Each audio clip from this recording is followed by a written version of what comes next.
Lançamento do comando para o Welder, em posição legal, tem a chance para matar o jogo, ele bate, é gol do Caxias! Gol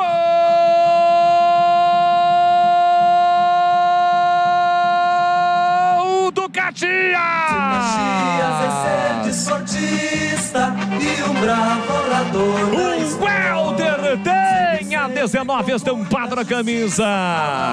Quando o Guarani se lançou todo o programa de ataque, a defesa não conseguiu afastar e o lançamento caiu nos pés do Welder. Em posição legal, ele recolheu, dominou, invadiu a área, teve a calma, a tranquilidade com a canhota, meteu pro fundo do gol.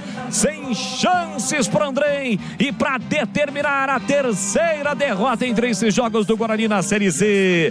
O Welder, 47 minutos do segundo tempo, está registrado. Caxias 2, Guarani 0, Vladimir Catarino.